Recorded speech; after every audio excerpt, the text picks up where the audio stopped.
Hoje vamos falar do Natal do Espiritismo e vamos iniciar então com um pequeno momento musical que eu convidaria todos, se assim entenderem e se acharem, mas seria bom. A música tem alguns momentos de instrumental e eu gostava que vocês fizessem um exercício de quem vocês eram antes de conhecer o Espiritismo e quem vocês são hoje, ao fim de alguns anos ou de algum tempo de conhecerem o Espiritismo.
Essa mensagem vem e liberta todos nós.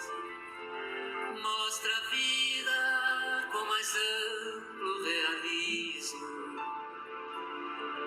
cumprindo a promessa do amigo Jesus.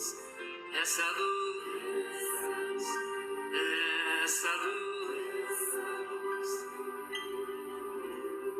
eis conosco o Espiritismo.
Essa mensagem vem e liberta todos nós.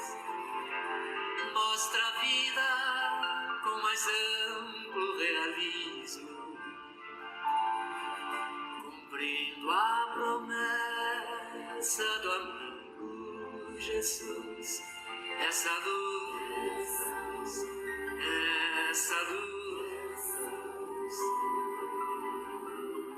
eis conosco o Espiritismo, cumprindo a promessa do amigo Jesus. Essa luz,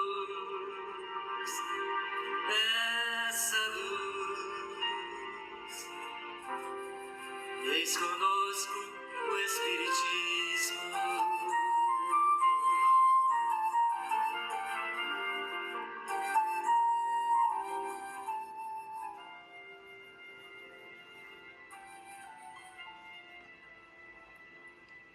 Anunciado por Jesus como o Consolador que viria restituir a pureza dos seus ensinamentos, e curiosamente a passagem que lemos aberto, o Evangelho ao acaso, dizia que àquela época nós não tínhamos a capacidade de entender aquilo que ele dizia. O Espiritismo surgiu então para nos esclarecer essas lições. É o sol nascente da nova era, que se inicia em cada um de nós, essa era que nós queremos nova e renovada. É a luz que aponta novas diretrizes, que levam o homem ao caminho da redenção consigo mesmo, na sua renovação moral, na transformação das suas más inclinações, e foi registado nos Evangelhos por Jesus como o Consolador prometido. Se me amais, guardareis os meus mandamentos, e eu rogarei ao meu Pai, e ele vos enviará outro Consolador, a fim de que fique eternamente convosco o Espírito de verdade, que o mundo não pode receber porque não o vê em absolutamente e não o conhece. Mas quanto a vós, conhecê-lo-eis, porque ficará convosco e estará em vós. Porém, o Consolador, que é o Santo Espírito, que meu Pai enviará em meu nome, vos ensinará todas as coisas e vos fará recordar tudo o que vos tenho dito. Esta é uma passagem registrada pelo apóstolo João e é então o marco do nascimento do Espiritismo. Desde essa altura, uma pleia de espíritos se começaram a reunir e a preparar o nascimento da nova doutrina, que daria continuidade e aprofundaria os ensinamentos do Mestre Jesus e que nos daria então essa consolação que Jesus nos prometia. A doutrina espírita surge, propriamente dito, o termo em si, a palavra espírita foi criada pelo próprio Allan Kardec, como vamos ver, embora outras filosofias religiosas, outras correntes, se apropriaram do termo, o termo espírita, espiritista e espiritismo surge com Kardec para definir uma nova forma de entender a vida, uma nova forma de pensar a vida. Surge então no século XIX, num período de grandes transformações sociais, científicas, de uma crise religiosa muito grande. O Espiritismo apresenta-se como uma filosofia moral, uma ciência de observação e então como o Consolador prometido, como foi mais tarde dito pelo Espírito de Verdade, que ajudou a compilar toda a doutrina dos Espíritos. Desculpa.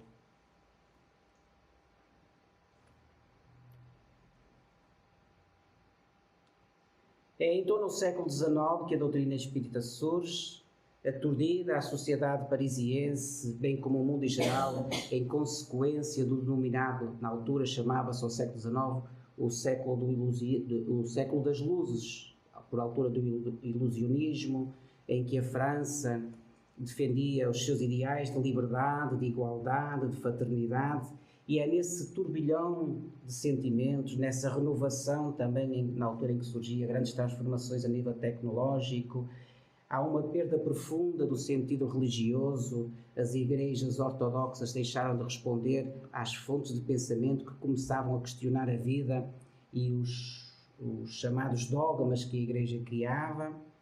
Então é nesse sentido que o Espiritismo surge no meio dessa confusão e dessa turbulência, um pouco como está a acontecer agora assim. E surge, então, inicialmente de uma forma de divertimento. Apresenta-se de uma certa frivolidade para entreter e brincarem de forma social. Mas desta vez, porque o Espiritismo, ou melhor, a interação do mundo espiritual com o mundo físico sempre existiu e está registado ao longo de todo o Evangelho, desde aquelas menções que aparecem, as aparições a Moisés, as aparições a José, a Maria, em sonhos, o anjo que aparece, tudo isso são manifestações espíritas ou mediúnicas. Embora nesta altura ele surge, as pessoas pensavam que estavam a brincar, mas o objetivo tinha algo mais nobre, que era então chamar a atenção de pessoas com renome para que pudessem aprofundar e assim poder-se estabelecer a doutrina, a chamada doutrina de espírito. E foi o que aconteceu com um senhor chamado, um professor de renome, um homem de sociedade, um homem que ajudou a construir o sistema pedagógico usado ainda hoje na escola pública de França, um senhor que tinha por nome Hipólito Léon Denisard Rivail, que mais tarde ficou conhecido pelo pseudónimo de Allan Kardec. Portanto, são a mesma pessoa e ele usou um pseudónimo para não colarem a imagem pública que ele tinha e a influência que ele tinha à nova doutrina que surgia.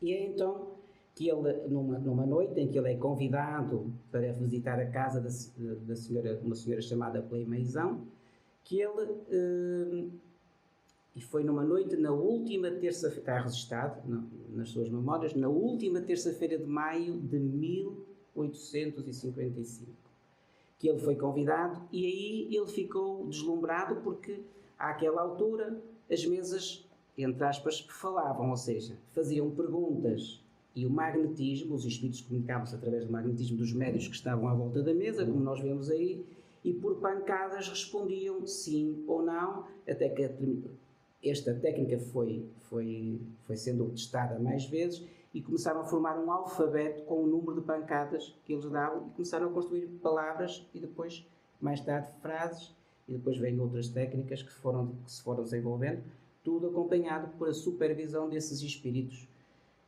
O professor, ou Allan Kardec, o professor Hipólito Leão de Nizar Rivagne, então entregou-se e aplicou os seus conhecimentos científicos a este estudo e fez uma compilação formava perguntas, distribuía-as pelo mundo e depois reuniu todas essas questões e nessas respostas ele formou então aquilo que nós chamamos hoje a doutrina espírita. E fundamentou-a em 3 pilares fundamentais. Os pilares que sustentam uma sociedade verdadeiramente justa, uma sociedade verdadeiramente evoluída, sustentada fraternalmente, e sustentou-a em 3 pilares. No pilar da ciência, no pilar da filosofia e no pilar da religião. Tendo assim a doutrina espírita aquilo que nós chamamos o tríplice aspecto. Aquilo que uma sociedade que quer evoluir, que quer caminhar, que acompanha a evolução e os tempos, se sustenta: a ciência, a filosofia e a religião. E então, na sua condição de ciência, de observação, o Espiritismo elucida a origem dos fenómenos mediúnicos, o seu mecanismo e as suas ocorrências, eliminando o dogmatismo irracional. Ou seja, a Igreja, àquela altura, com o devido respeito, porque todos nós viemos daí, obrigava-nos, entre aspas, a acreditar naquilo que eles diziam. Eles diziam uma coisa, como por exemplo o dogma da Santíssima Trindade. Eles próprios definem assim, dogma da Santíssima Trindade. E o que é? A gente perguntava, mas o que é um dogma? Eles diziam, um dogma não se questiona. Portanto, ou seja, é assim, então nós tínhamos que acreditar que era assim. Tudo que eles criaram, e àquela altura o pensamento começou a ficar fracionado, porque as pessoas queriam perceber o porquê das coisas e porque é que tinham que acreditar assim. Então, que era portanto, o tal dogma que falávamos, acreditar em algo ou alguma coisa sem explicação lógica. Bem como o lado miraculoso, o lado supersticioso. Então começamos, o Espiritismo, pelo estudo, começa a tirar esse lado misticista, no qual se foi perdendo com o tempo aquela questão das bruxarias, porque se associava que as pessoas que tinham essas manifestações mediúnicas eram bruxas ou eram tidos como doentes psíquicos, endemoniados, como dizia a própria Bíblia também.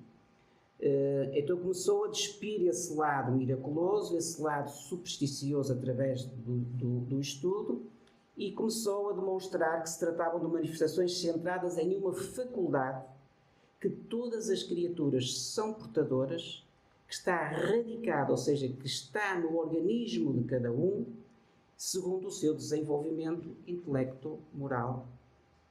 Então, isto é enquanto ciência.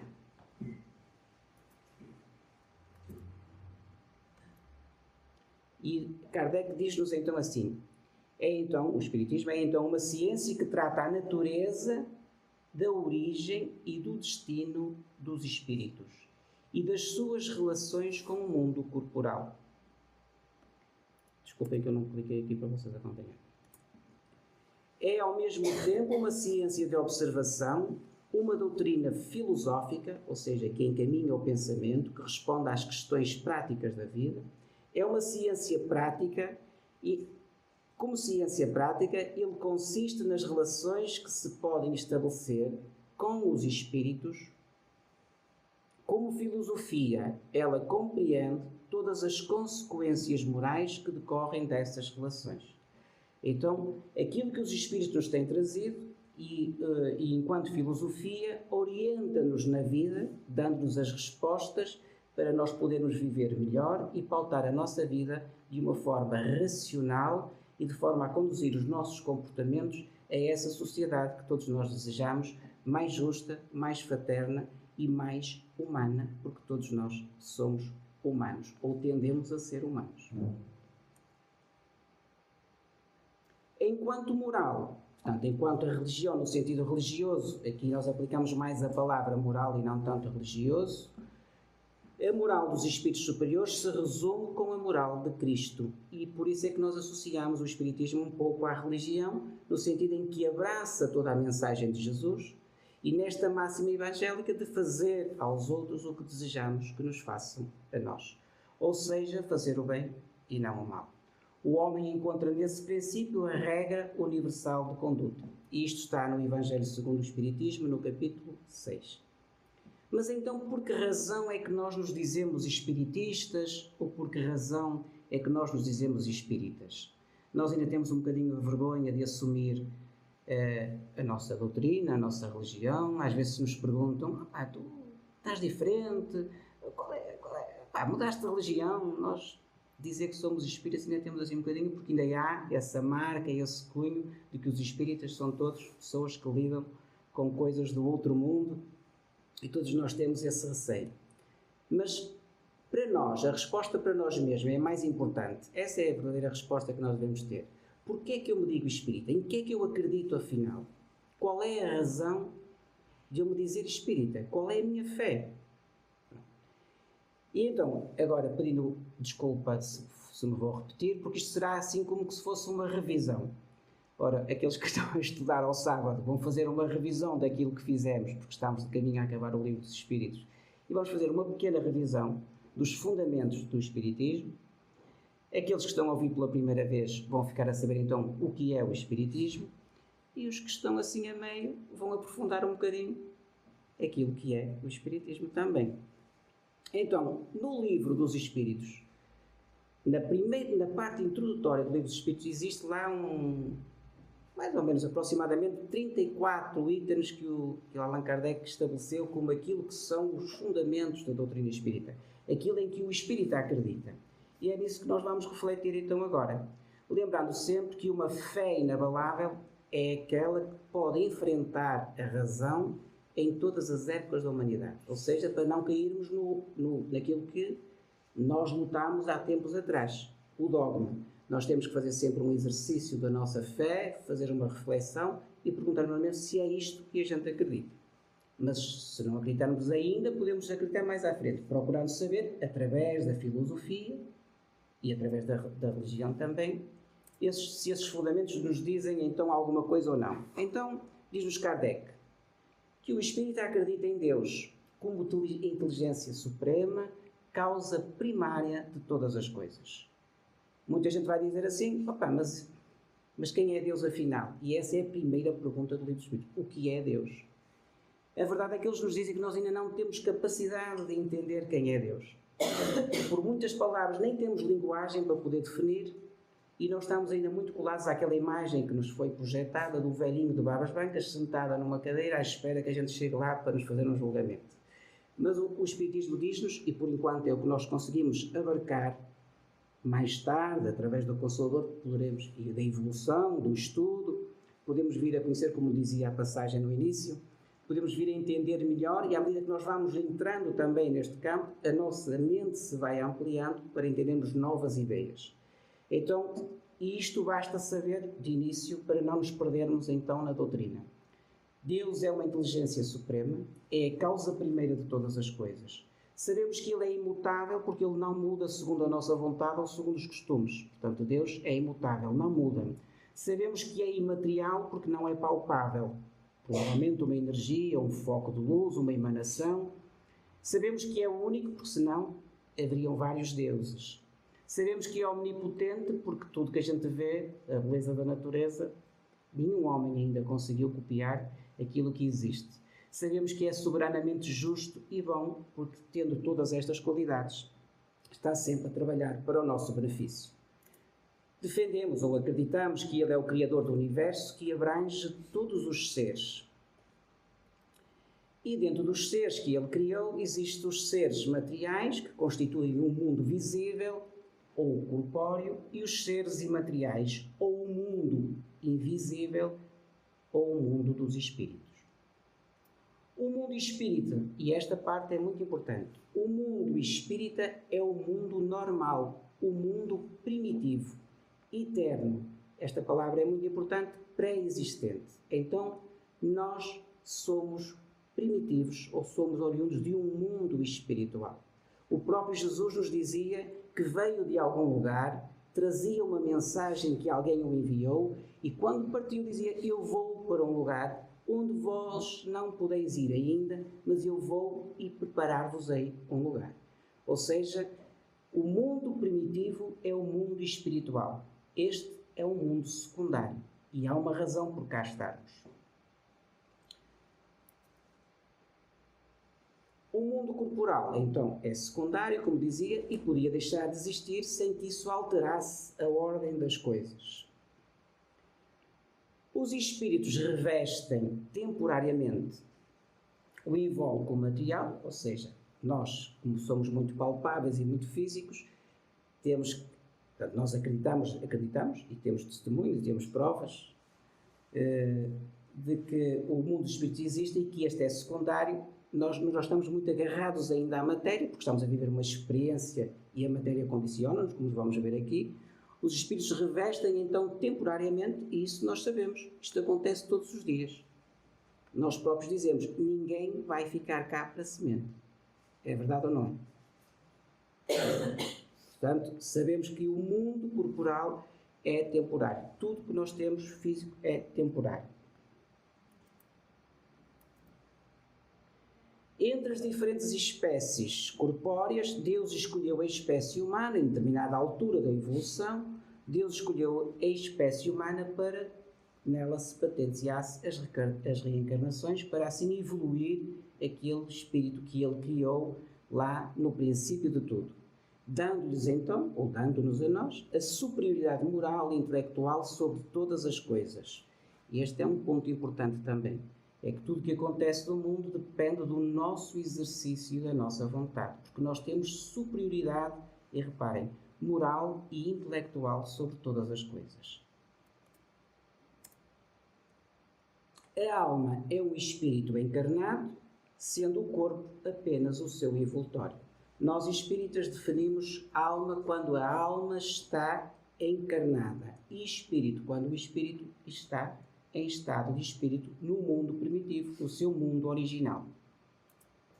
Então, há no homem assim três coisas: um corpo ou ser material, análogo aos animais; um segundo, que é a alma ou ser imaterial, o espírito encarnado no corpo; e um terceiro, que é um laço, ou um corpo intermediário, que estabelece um laço, faz um elo de ligação entre o espírito e o corpo, o chamado perispírito. O laço ou perispírito que prende o corpo ao espírito é uma espécie de envoltório semimaterial. A morte destrói o envoltório físico, mantendo-se o segundo, ou o perispírito, através do próprio espírito, que é o princípio de toda a vida. O espírito não é, pois, um ser abstrato, ou seja, não é algo, é um ser real, é circunscrito. O espírito tem, nós não o conseguimos definir, mas ele tem uma forma, não é como Deus, portanto é circunscrito. Em certos casos até se pode tornar apreciável através, ou visível, pelo ouvido ou pelo tato, através do seu corpo espiritual, ou chamado perispírito.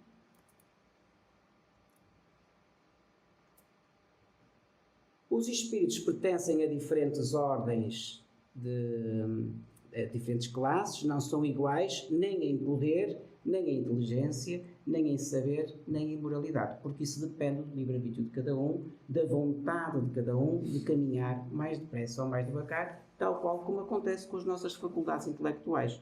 Uns estudam mais e aprendem melhor, outros não conseguem aprender. Há algumas nuances e por isso é que nós estudamos e já estamos a estudar o livro dos Espíritos para aí há 2 anos, não é? E ainda não acabamos. Os Espíritos não cumprem perpetuamente a mesma categoria, portanto, não estão sempre no mesmo patamar, vão evoluindo, vão passando por diferentes hierarquias e graus espíritas, à medida que vão caminhando e vão evoluindo, portanto, isto acontece com toda a gente e por isso é que Deus é justo. As diferenças que nós observamos, quer a nível intelectual, quer a nível espiritual, têm a ver sempre com o caminho que cada espírito já foi fazendo, pela sua vontade, pelas suas reencarnações, pelo seu esforço, pelo seu livre-arbítrio, pelas suas escolhas. Deixando o corpo, a alma volta, como dizíamos, ao mundo dos espíritos, de onde saíra, dentro do qual permanece em estado errante. Aqui vou fazer um parênteses, porque a palavra errante foi uma coisa que me fez confusão durante muito tempo. Eu achava que um espírito errante, para mim, era um espírito que andava em maus caminhos. Porque nós dizemos isso a uma pessoa, aquele indivíduo anda ali, anda errante. E que fazia muita confusão. Depois, entretanto, com o estudo aprendi que errante quer dizer no sentido de como se estivesse ali a marinar. Portanto, o espírito, quando sai do corpo físico, fica ali num estado em que ele tem que aguardar, ou primeiro que se reúnam as condições para que ele possa reencarnar novamente, para que ele próprio se possa preparar, para que possa reunir aqueles com os quais tem dívidas para cumprir ou para resgatar, e portanto fica ali num estado em que se prepara e espera que a providência divina prepare a sua próxima reencarnação, e nesse estado define-se que é errante no sentido de que ainda não está definido como é que ele se vai orientar. Tendo o espírito tem que passar por muitas reencarnações, isto difere de algumas doutrinas espiritualistas, e seria bom lembrar aqui, e essa nota também está feita no Livro dos Espíritos, que o espírito nunca, para nós espíritas, nunca reencarna num corpo, ou num corpo de um animal. Portanto, o espírito tem sempre uma reencarnação progressiva. Pode estacionar na sua evolução, mas nunca regride. E o que é que isto quer dizer? O espírito a partir do momento em que nós chegamos a determinado nível de consciência, nós não conseguimos apagar isso. Por exemplo, nós quando fazemos algo de errado e tentamos sustentar esse erro, a nossa consciência já nos acusa e nós vamos para casa ou em algum momento dizemos assim: já não devia ter feito aquilo já não faz parte de mim, eu já não posso ser assim. Isto é a nossa consciência, ou seja, a partir do momento em que a consciência está desperta, o espírito não consegue apagar aquilo. Nós não conseguimos apagar isso está sempre presente. A gente fez um mal, depois tentamos justificar, não é? Fazemos qualquer coisa mal, mas fulano também me fez isto, e também aquilo também me disse aquilo, também o outro, mas fica sempre ligado, mas eu já não posso agir assim. Portanto, essa questão é muito importante. Na volta ao mundo dos espíritos, o espírito encontra sempre aqueles, e isto é profundamente consolador, porque nós ainda estamos muito agarrados aos nossos afetos, sendo que o amor tem a tendência a abrir os braços a toda a humanidade e a todos os seres. Mas nós ainda temos um bocadinho este sentimento de posse, todos nós, e então ficamos sempre reconfortados, sabendo que vamos encontrar o nosso pai, a nossa mãe, o nosso irmão, o nosso companheiro, a nossa companheira, aqueles que amamos, é sempre reconfortante e eles vão lá estar, é uma das garantias que os espíritos nos dão. O espírito encarnado se acha sempre sob a influência da matéria, e esta aqui também justifica muito aquelas coisas que dizem: mas aquele fulano diz que vê espíritos, mas eu nunca vi nada. Ou então aquela frase que diz assim: é muito bonito, diz que viram uma passagem, viram o túnel, mas nunca veio cá ninguém para contar. Nós desculpamos sempre assim, porque a maior parte de nós somos médiuns, todos nós somos médiuns, mas ainda somos médiuns muito, a nossa vibração ainda é muito fechada e está muito sob a influência das paixões e da vida física, da vida animal, ainda estamos muito perto da reencarnação da vida animal e por isso estamos muito sobre a influência da matéria. Os espíritos encarnados habitam diferentes globos e isto também é curioso, porque isto foi escrito há aproximadamente 150 anos. Hoje nós sabemos que existe do universo, eu não sei como é que eles contaram, mas é o que eles dizem, os cientistas, 2 trilhões de galáxias. Não estamos a falar de planetas, estamos a falar de galáxias. Cada galáxia tem imensos planetas. Portanto, eu não sei como é que eles contaram, mas isto é a ciência que diz, não é o espiritismo. 2 trilhões. Ora, seria assim um bocadinho absurdo nós pensarmos, ou até muito egocentrista, acharmos que só o planeta Terra é que tem vida. Só o planeta Terra é que reencarnam pessoas. Portanto, e Jesus nos disse isso.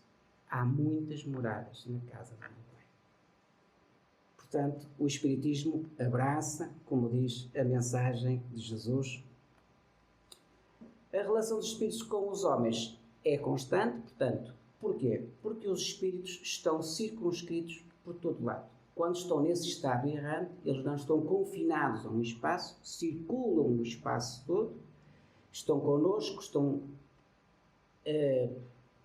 a comungar os nossos pensamentos e nós a comungar os pensamentos deles, e pelas afinidades de pensamentos nós os atraímos, segundo a categoria dos nossos pensamentos e segundo a categoria dos pensamentos deles. Ou seja, se nós pensamos no bem, queremos promover o bem, o progresso, a ajuda, a caridade, nós vamos sintonizar com um determinado número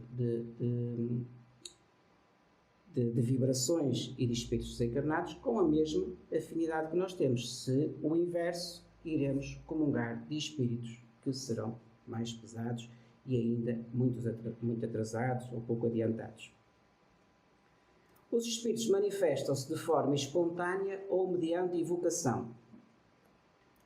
Pode evocar-se os espíritos, e os espíritos são atraídos em função das nossas simpatias. Reparem, quando começou então esta questão do espiritismo de chamar a atenção, primeiro era para brincadeira, eles brincavam com aquilo, e os próprios espíritos que se manifestavam eram espíritos zombadeiros, eram assim chamados, porque davam aquelas pancadinhas ou começaram com pequenos ruídos em casas para tentar provocar e chamar a atenção, e foi aí que se começou a despoltar esse interesse.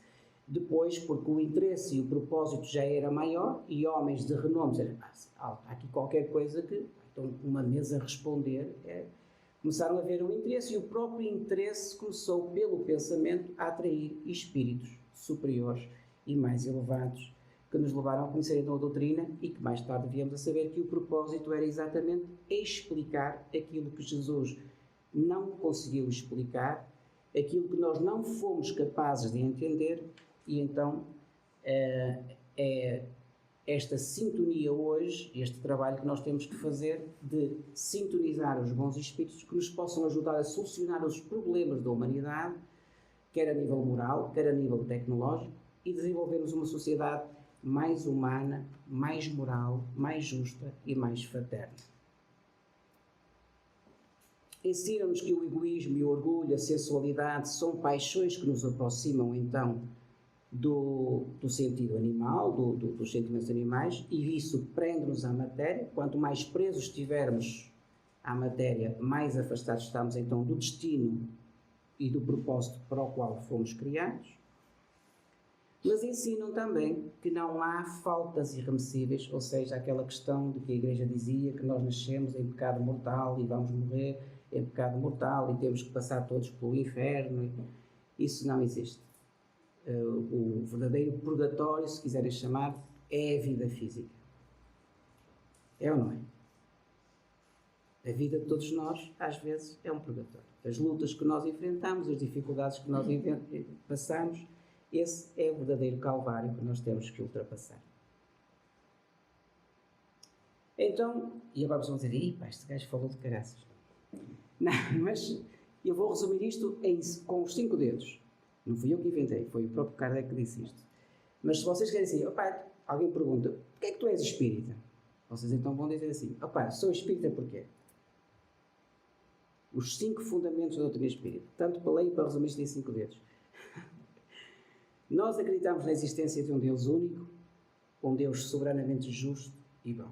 Portanto, o primeiro princípio é a existência de Deus. Este é o nosso credo. O Kardec ainda tentou escrever um credo, não foi, mas depois aquilo parece que não deu tempo.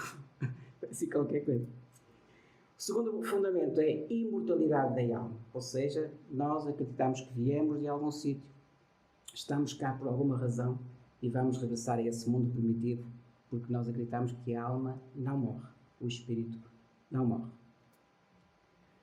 Terceiro princípio, acreditamos na pluralidade das existências. Isto é transversal a muitos espiritualistas, com a grande divergência que os espíritas têm, se quisermos dizer assim, é que nós acreditamos na reencarnação. Ou seja, os espiritualistas acreditam na subsistência da alma, que a alma não morre, só que eles não acreditam, grande parte dos espiritualistas não acreditam na reencarnação. Nós, espíritas, acreditamos, e também há um estudo, depois, se quem tiver curiosidade pode ler, se pesquisar na net, por que razão é que isto foi retirado, e foi retirado lá num concílio de Constantinopla, esta linguagem das reencarnações da Bíblia e dos documentos da Igreja. Quarto princípio, pluralidade dos mundos habitados. Aquilo que eu dizia há pouco, no meio de tantos mundos, deste universo gigantesco que a ciência nos mostra hoje, seria muita arrogância da nossa parte acreditar que só nós é que vivemos aqui neste universo gigantesco. E por fim, na comunicabilidade com os espíritos, nesta inter-relação entre os espíritos e nós, porque afinal todos nós somos espíritos, uns no corpo e outros só em espírito. Mas isto reveza-se. Isto agora aqui é jeito de brincadeira. Eles agora podem nos influenciar a nós.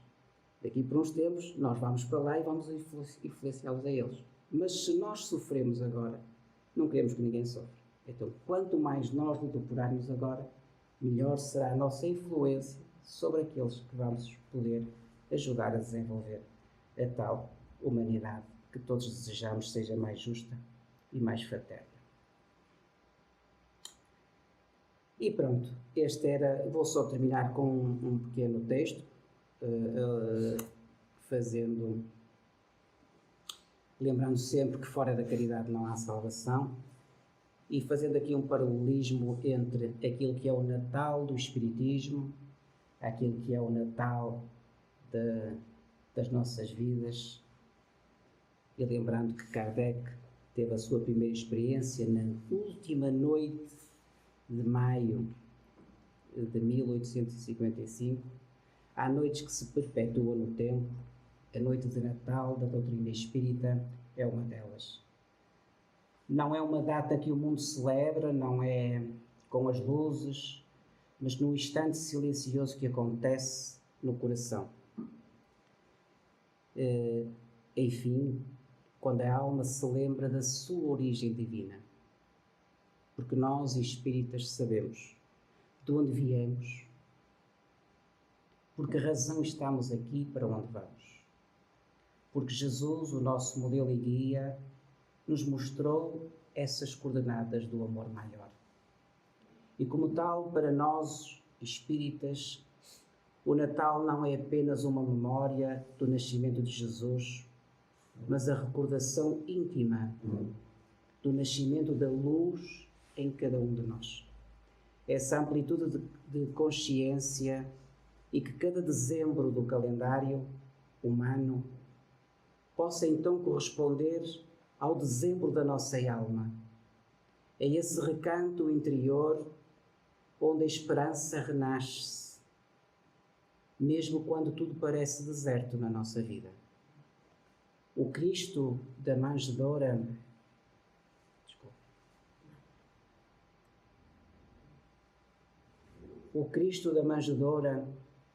acolheu e continua a nascer discretamente nos lugares mais improváveis. Não procura palácios orgulhosos, nem as casas ruidosas da vaidade. Procura antes a pequena estrebaria que levamos no nosso peito, esse espaço humilde onde guardamos experiências difíceis, onde guardamos os nossos medos, os nossos erros, os nossos sonhos interrompidos. É aí que Jesus quer chegar. É aí que Jesus costuma nascer. O Espiritismo, ao iluminar a nossa imortalidade, convida-nos a entender que o Natal como um movimento de consciência, para que cada espírito na Terra possa despertar e renascer de novo e a fazer um percurso que o próprio presépio fez. Seja então o nosso corpo o presépio. O corpo é a nossa manjedoura frágil. A família é o abrigo possível. As provas são a longa viagem dos Reis Magos. Os afetos difíceis são os Herodes que tentam sufocar a criança divina que acorda lentamente dentro de cada um de nós. Mas Jesus permanece conosco. Então a noite de Natal não é o das luzes, o dos rituais vistosos, mas aquela que nasce da bondade sincera, do perdão silencioso, da caridade sem testemunha.